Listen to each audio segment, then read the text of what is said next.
So today I'm going to tell you about how you should arrange everything from your side so the client doesn't think you're an unskilled artist, and the psychological trick that will give you more commissions than you're already getting, and third, how I price my artwork so you get an idea of how these things work. So let's get started.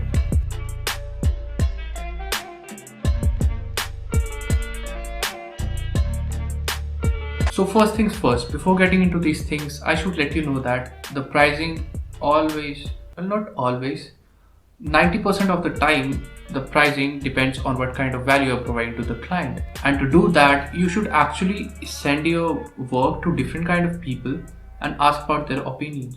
Or maybe if you have any close friend who can critique on your work and tell you how much they're willing to spend on it, that's well and good, because actually that will give you an idea about the pricing of your art. Unlike me, who wanted to do everything on its own and started charging 150 rupees for each illustration.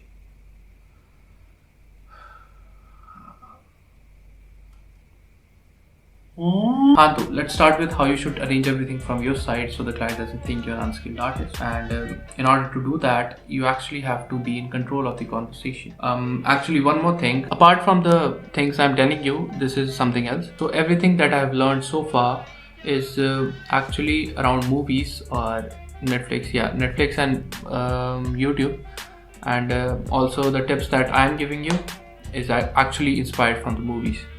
So I do watch movies a lot, and also the tip that I'm giving you right now is inspired from the movie Wolf of the Wall Street.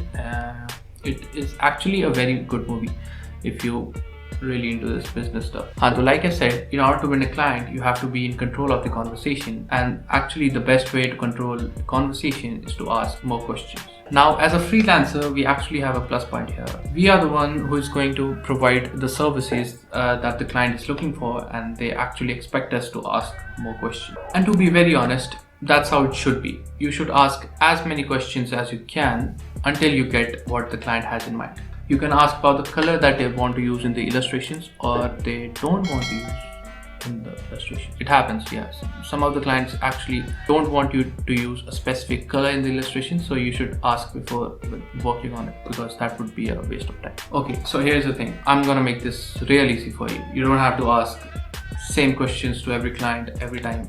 Well, you have to, but you don't have to write it. What I used to do back then is make a creative brief. So a creative brief is actually a question paper, and you write 4 or 5 frequently asked questions that you ask your clients every time, and then make a PDF of it, and you can mail it to that client, and they will send you with much expected answer. And if you don't know how to create a creative brief, I'll put my creative brief that I used to work with back then, and you can actually get inspired from it and ask your own relevant questions. It will be in the description down below, and you can check it out if you want. So next thing that I'm going to tell you is a trick that will actually help you survive in this business. And I learned it from a YouTube video. I actually don't know the name of the video. I actually don't remember it, but I'll do my best to explain it to you. So in this video, they have this equation that'll give you the specific rate of your price. And you have to mention about the price of your work and actually how many hours you put in for each illustration, and that would be your price for the illustration. And I actually did that, but that came out in a huge number.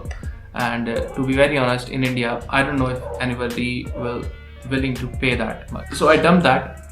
So inspired by that equation, they actually at the end of the video they gave us a chart, a price chart, and that actually caught my eye, and it's been helping me in my business since then. So in that video, it was about designing video, and actually learned from it that the pricing should depend on what kind of value you're providing to the client, and actually the time you're putting in, because time is money. That is so cliche. So here's the price chart from that video, like you're seeing on the screen, and I'll explain it to you how this all works. To explain it to you, I'll actually go with the random number, which is 2000. So 2000 bucks will be the normal price, and you shouldn't actually have a fixed price on your illustration, because to be very honest, you're actually not selling your services, you're selling your time, and time is never fixed. It's never the same. Sometimes you have all the time in the world, and sometimes you don't even have a second to breathe. If your time isn't fixed, then why should your prices be fixed, right? So if you already have enough commissions for your month, and someone wants you to make an illustration for them, you should actually give them a higher price than the normal, which is 3000 in this case.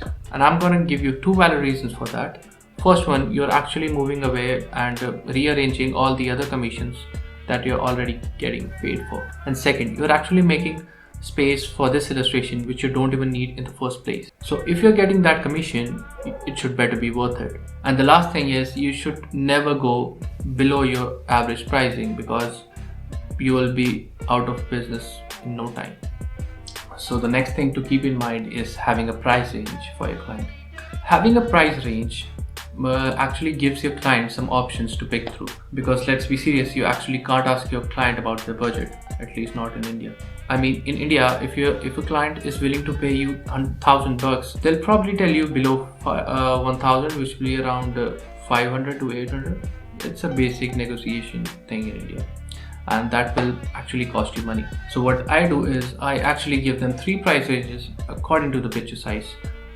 And the first one is till shoulders, which will be till there, and till waist of course, and third is full body. If they can't afford full body, they'll go for till waist or till shoulders. And with this thing, I actually get a fair amount of money without even asking for budget.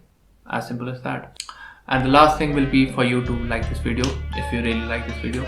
And actually it helps me, the like to dislike ratio really helps me, and get to know if I really want to make another video on this topic in the future or not. So if you like this video, like, comment and subscribe, and I'll see you guys in the next video. Peace out.